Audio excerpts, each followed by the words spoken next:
Valendo! E aí?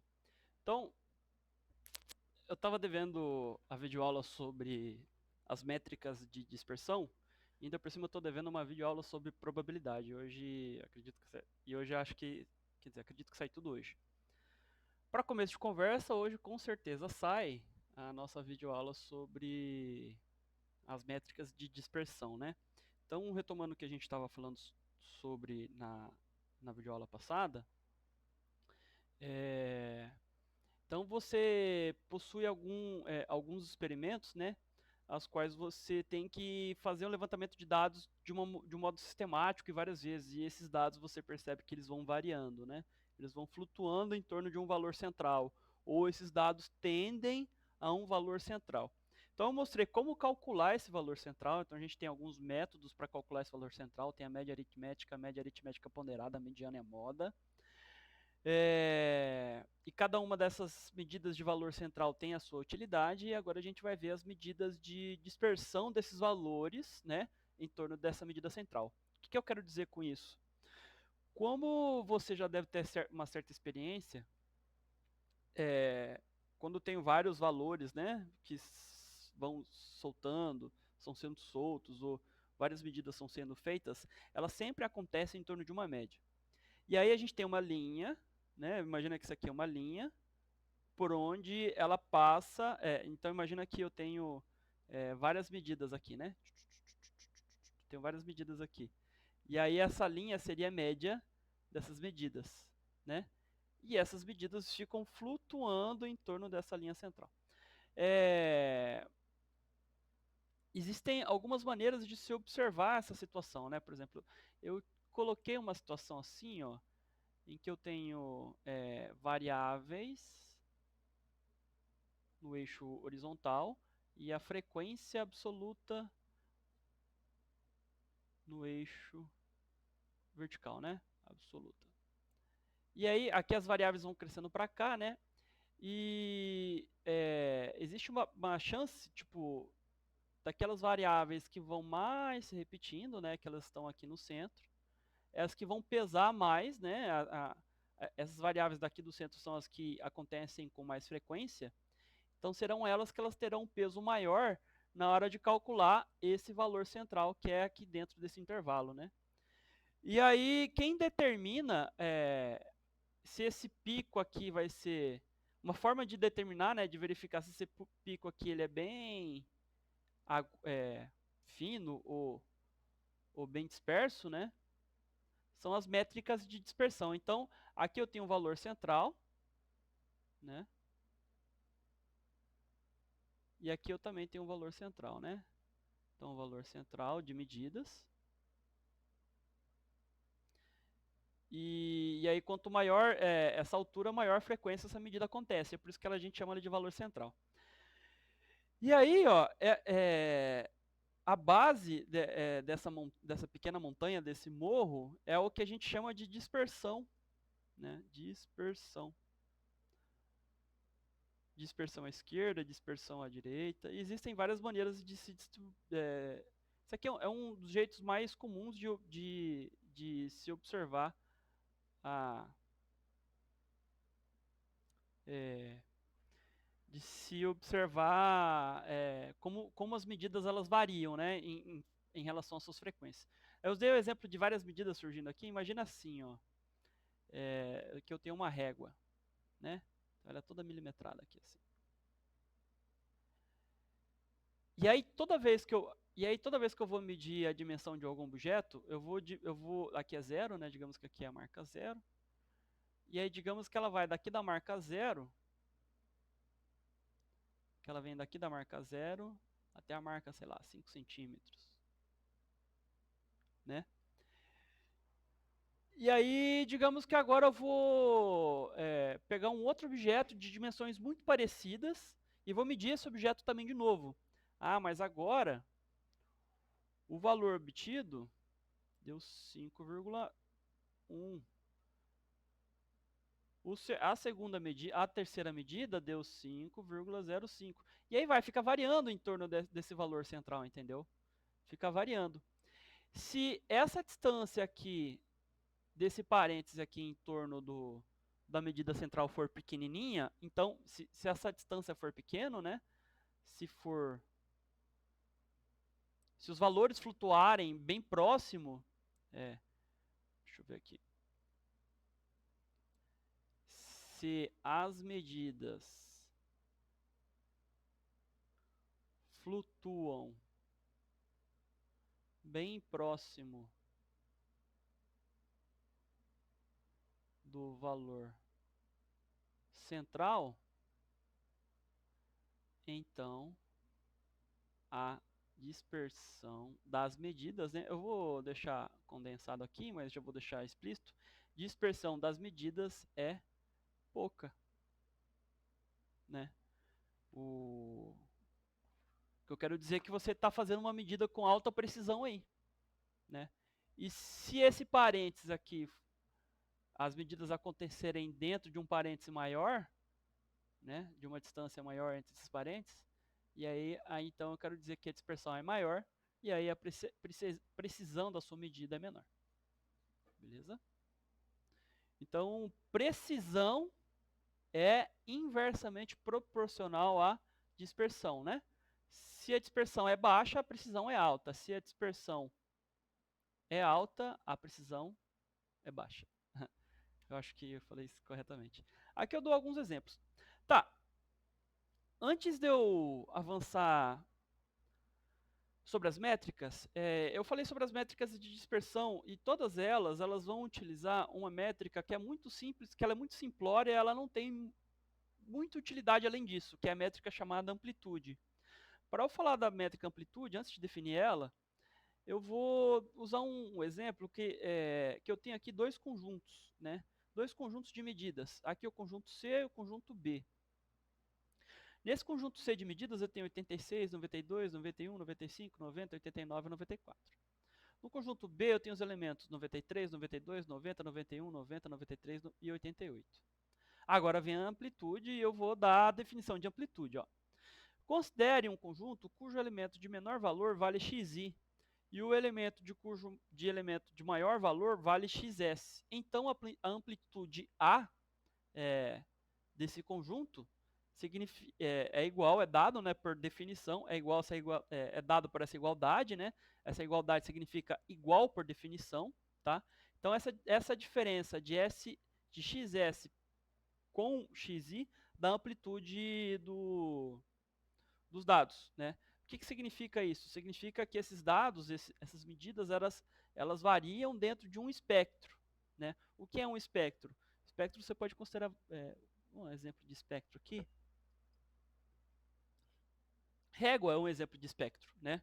Onde as medidas variam dentro desse espectro. Uma régua literalmente é um tipo de espectro. As cores do arco-íris, que elas variam, que elas vão do ponto de vista da frequência, que elas vão das menores frequências do vermelho até as maiores frequências que são o violeta. Isso é um espectro, é o espectro luminoso, que vai do vermelho até o roxo, o violeta. E aí cada frequência dentro desse espectro representa uma cor. E aí tem um degradê, né? É claro que tem o... Tá tendo uma pancadaria de gatinho ali no fundo. É claro que, por exemplo, não dá para reparar... a gente não tem visão suficiente para poder diferenciar todos os degradês dentro da cor vermelha, por exemplo, ou todos os degradês dentro da cor laranja. Mas a gente consegue fazer isso de uma maneira melhor usando a frequência, né? Então, cada faixa de frequência pode ser, digamos que ela representa uma cor, beleza? Aqui eu tenho o espectro, a amplitude, os valores elas variam de um determinado valor mínimo até um determinado valor máximo. Qual é a amplitude desse valor mínimo até o valor máximo? Qual é esse espectro, né, que está acontecendo essa variação? Então já está dado aqui, né? A amplitude do conjunto C é 95 menos 86, que é igual a 9. E a amplitude do conjunto B, ela vai de 93 até 88. Aqui eu vou adiantar já alguma coisa. A amplitude, só essa métrica amplitude já me faz levar a chegar à conclusão. É claro que é uma conclusão que não é tão precisa, mas a gente já pode levar a adiantar uma conclusão de que os valores, que as medidas do conjunto C, elas têm uma dispersão menor do conjunto B, digamos, melhor dizendo, né? A dispersão do conjunto B é menor do que a dispersão no conjunto C, né? Não é, a gente não pode cravar isso logo de cara, mas já é um indício razoável aí, né? Que a gente já pode colocar em perspectiva aí. Bom, agora a gente vai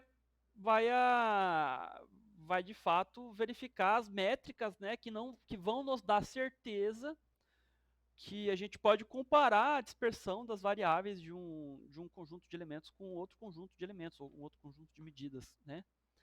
Então a gente já começa aqui com a variância. A gente já tem a primeira métrica. Ela não é a métrica final, né? A variância ela não é a métrica final, a métrica de grande utilidade que vai ser utilizada aqui, mas ela é um insumo suficiente para poder obter a métrica que a gente precisa mesmo, que vai realmente definir, que vai realmente nos dar uma boa perspectiva de quão dispersos está ou não os dados, né? Então a variância ela é simplesmente determinada, tá? Ela tem uma definição. A definição é a seguinte, ó. Considere um conjunto de valores do tipo x1, x2 até xn. Então você tem um conjunto de valores que eu vou chamar de, sei lá, vou colocar aqui uma letra. Deixa eu imaginar uma letra legal aqui.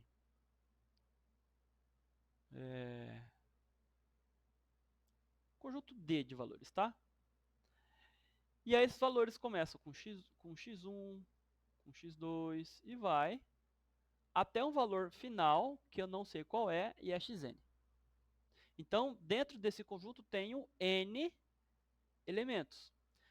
Se eu quero saber a variância, um jeito de determinar, um jeito de medir a dispersão desses dados em torno de uma média central, de um valor central, então eu vou usar a variância que ela é definida da seguinte maneira.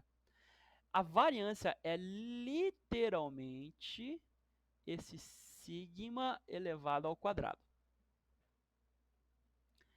Esse sigma elevado ao quadrado, ele é igual, por definição, a essa operação matemática aqui, ó.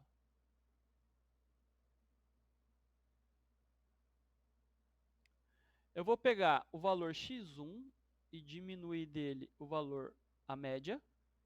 Essa média aqui ela pode ser média aritmética, pode ser média aritmética ponderada, ela pode ser moda, ela pode ser mediana. E vou elevar desse aqui ao quadrado. Depois eu vou somar com a outra parcela, que eu vou pegar o segundo elemento, subtrair dele a média dos valores, elevar ao quadrado. Depois eu vou fazer isso por elemento posterior, até eu concluir com o elemento final, que é xn, menos a média, elevado ao quadrado, dividido pelo número de elementos. Né? Eu tenho n elementos aqui, né? Então o número de elementos é n. Agora, eu não me recordo se eu já falei sobre somatório em aulas anteriores, mas guarda essa equação aqui que eu vou chamar de equação 1, tá? Guarda essa equação aqui. Você percebe que essa equação ela é muito comprida, né? E aí, felizmente, os matemáticos eles conseguiram uma notação matemática que condense todas essas informações que estão em destaque aqui dentro desse retângulo numa equação mais simples, e os matemáticos julgam até que é mais bonita e elegante. Então, como que a gente faz? Ó, eu vou trazer aqui para vocês um operador matemático que a gente chama de somatório. Acho que eu já falei sobre ele, mas eu vou reforçar. O que o somatório faz? Digamos que eu tenho aqui um conjunto de elementos que eu vou chamar de x1, x2, x3, xn, enfim. Vai até xn. E aí eu quero somar os valores desses elementos. Então eu vou pegar um xi genérico, né, que vai começar com i igual a 1, e vai até o final. O que representa literalmente esse aqui, né? Então esse aqui é o operador somatório, que vai operar em cima dessa variável. E essa variável, ela varia de... ela tem uma certa... ela tem alguma certa liberdade de variar, né? Ela pode, aqui eu não estou determinando se ela é do conjunto dos naturais, conjunto dos inteiros, conjunto dos complexos. Pode ser qualquer variável, desde que seja real, né? Ou talvez complexa, talvez imaginária, enfim. Então, esse aqui, né, representa x1, o valor do x1 mais o do x2 e vai até a soma xn. Só que aí, se em vez de ser xi for, por exemplo, for xi menos x' elevado ao quadrado, onde x barra, né? X barra é valor central, usualmente média aritmética, geralmente é média aritmética, né? Médico, nada a ver. Média aritmética, geralmente é média, né? Ou média ponderada. E xi, uma variável qualquer de um conjunto de medidas. Deixa eu tirar o meu cabeção aqui. Então essa expressão ela pode ser simplificada, né? Ela pode, deixa eu trazer mais para cá, para não ficar tão poluído o meu ambiente. Então essa expressão que está aqui, essa expressão 1, né, essa equação 1 pode ser condensada para a expressão abaixo. Fica assim então. Variância, que é esse sigma elevado ao quadrado, é igual a 1 dividido por n vezes o somatório da variável xi menos a média elevado ao quadrado, com i começando em 1 e indo até n, onde x barra é valor central. Geralmente é dado pela média aritmética. Então, qual é a definição de variância? Tudo que está dentro desse quadrado aqui, ó. Tem algumas propriedades que a gente pode tirar daqui. Primeiro, o que a gente percebe? Como essa aqui é uma diferença, ela pode dar negativa ou ela pode dar positiva, né? Só que essa diferença está sendo elevada ao quadrado. Então, é impossível, né? É impossível a variância ser negativa. Logo, ela pode ser maior ou igual a zero e vai até um valor qualquer, positivo, né? Então, a variância, qual que é a única, como posso dizer, a única restrição de valores que ela pode assumir? Ela só assume valores positivos reais, né? Então, variância pertence ao conjunto dos números reais positivos, incluindo aí o número zero. Então tá dada aí a primeira métrica da dispersão, né? Bom, vamos fazer uma brincadeira aqui, ó.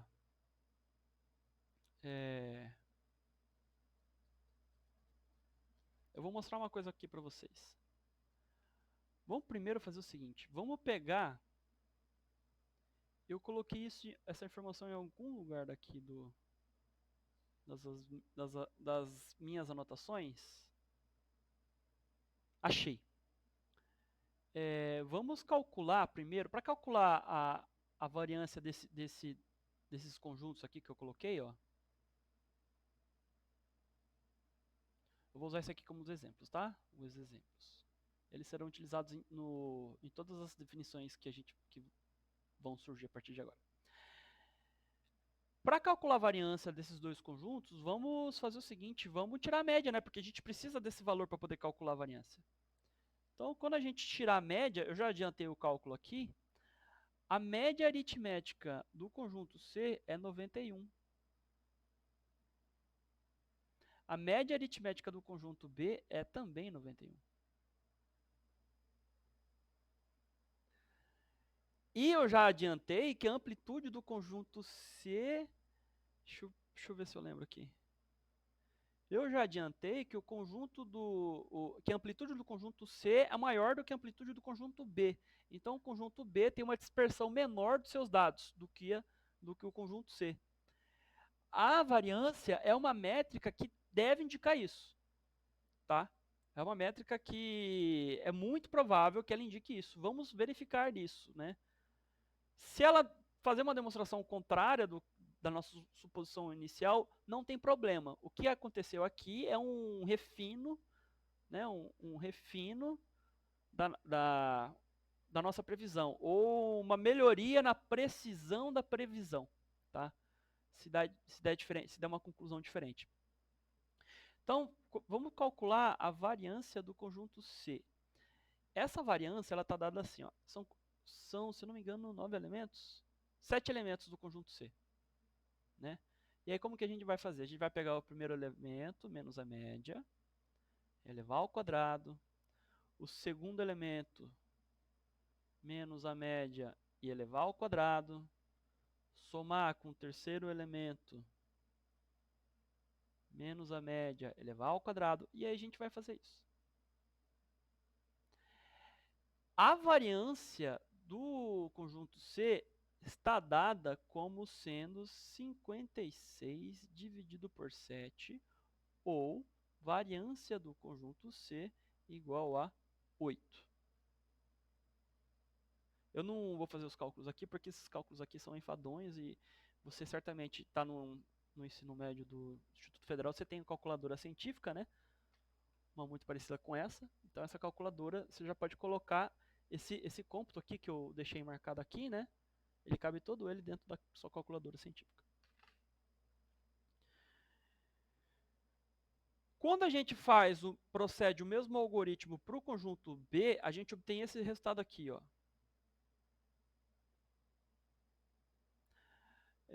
Aproximadamente 2,86. Então, o que significa isso aqui? São medidas de dispersão.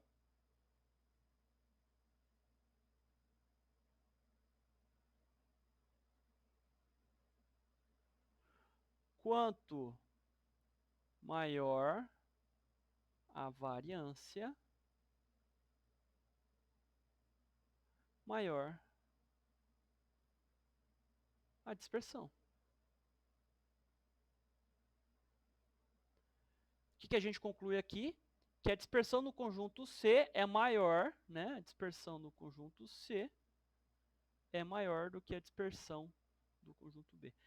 Isso aqui, não é que isso aqui se chama exatamente dispersão, isso aqui se chama variância. Mas é um jeito de estimar, né, de comparar a dispersão de um conjunto de medidas com o conjunto do outro. Qual que foi a nossa suposição inicial?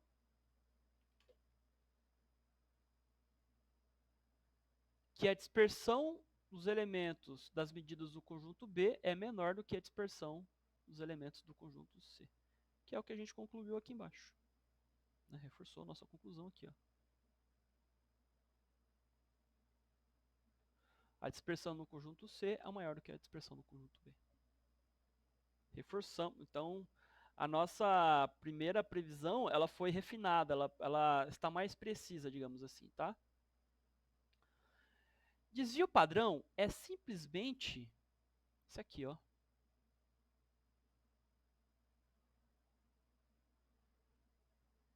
É simplesmente isso aqui. Simplesmente o sigma.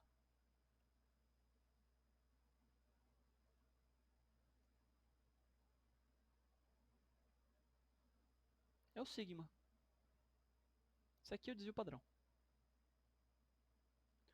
Então, desvio padrão, ó, desvio padrão, só escrevendo de outra maneira, é igual a raiz quadrada da variância.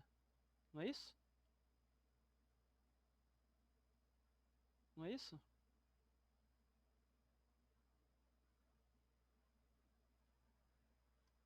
Desvio padrão é igual a raiz quadrada da variância. O que vale a variância? Sigma ao quadrado. Raiz quadrada de sigma ao quadrado é sigma. Sigma é desvio padrão. O desvio padrão é a métrica mais utilizada. Se a métrica da média aritmética, média aritmética ponderada, são as métricas mais utilizadas para se determinar valor central, o desvio padrão, ele é a métrica mais utilizada para se determinar métrica mais utilizada comum para calcular dispersão. Isso aqui vai ser muito comum na sua prática experimental de biotecnologia. Muito mesmo, muito. Isso aqui vai até o fim da sua vida, tá? Fim da sua vida experimental, né? Prática experimental. Então, um jeito de escrever o desvio padrão é simplesmente pegar a variância e tirar a raiz quadrada da variância. Ou fazer assim, ó.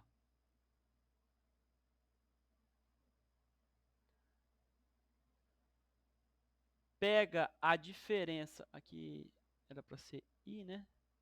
Mas tudo bem. Pega um elemento qualquer do conjunto de medidas, subtrai dele a média, a medida central, eleva isso ao quadrado, faz o mesmo com todas as medidas do conjunto, soma todas essas diferenças e divide pelo número de elementos. Você tem o desvio padrão.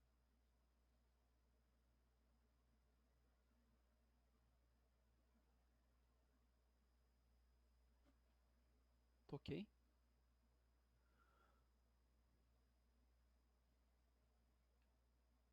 É muito fácil agora, né, calcular desvio padrão dos exemplos anteriores, né? Vamos calcular lá o... Eu acho que eu calculei no slide posterior aqui.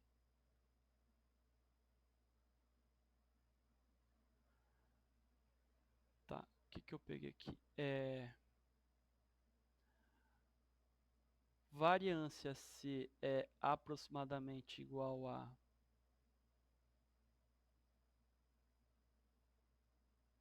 Não, é igual a 8, na verdade. Igual a 8. Variância de B é igual a isso aqui aproximadamente, que sou muito ruim de memória, 2,86. Então vamos calcular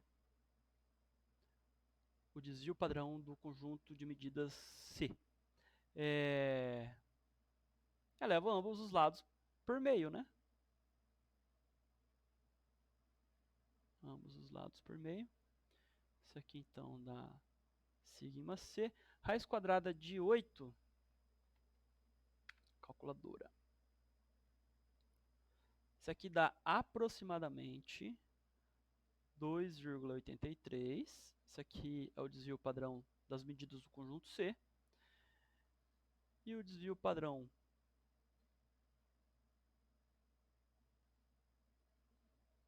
das medidas do conjunto B dá aproximadamente raiz quadrada de 2, de 1,69. Quem tem maior dispersão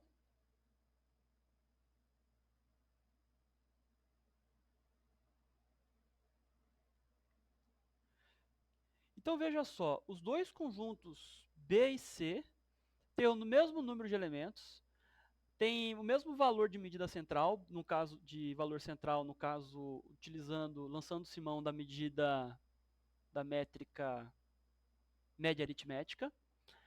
Só que os valores do conjunto C oscilam mais do que os valores do conjunto B, ou flutuam mais, né? Estão mais dispersos, beleza? Então tá aí, ó, uma das utilidades que a gente tem para saber. E aí outra coisa, quanto maior a dispersão, menor a reforçando, né? Quanto maior a dispersão, menor a precisão da sua medida, né? É claro que tem outras coisas que a gente deve levar em consideração também, né? E por fim, a gente tem o desvio médio absoluto, que também é bastante utilizado. Que ele é basicamente assim, ele é definido da seguinte maneira. A gente pega de novo o desvio médio absoluto, é chamado de DMzão. A gente pega de novo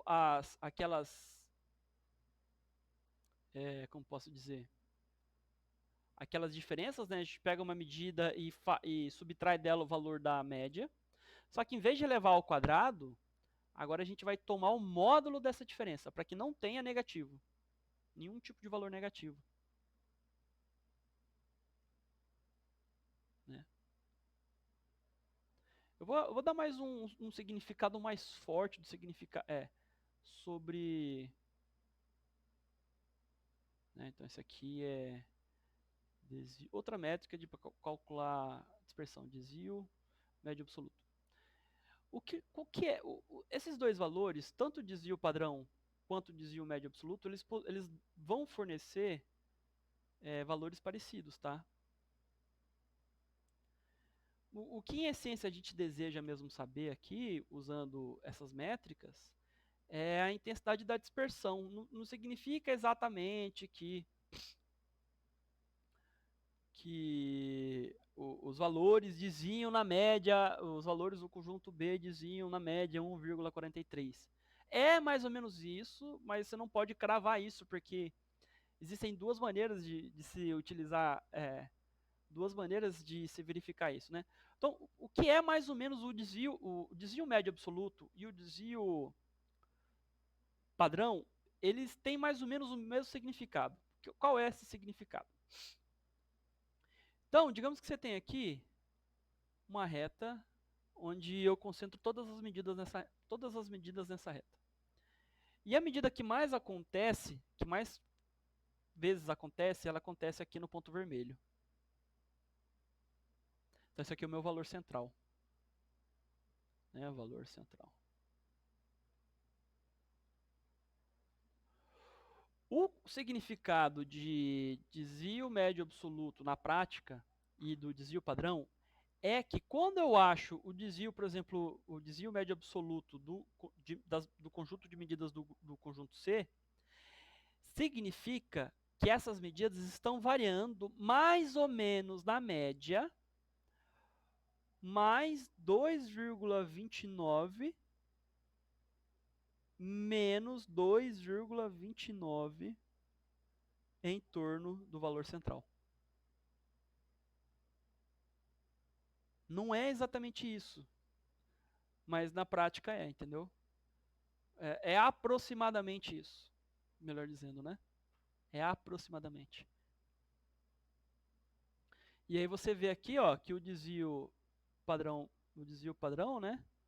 Ele é aproximadamente 2,83. E o desvio médio absoluto do conjunto C, ele é aproximadamente 2,29. Beleza? Então a gente encerra por aqui as métricas de dispersão. A lista está disponível aí para resolução e o último dia para entrega da lista está marcado para... Estamos no dia 17, o último dia para entrega da lista é dia 19, beleza?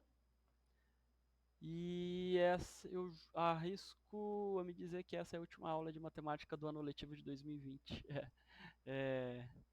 Até mais.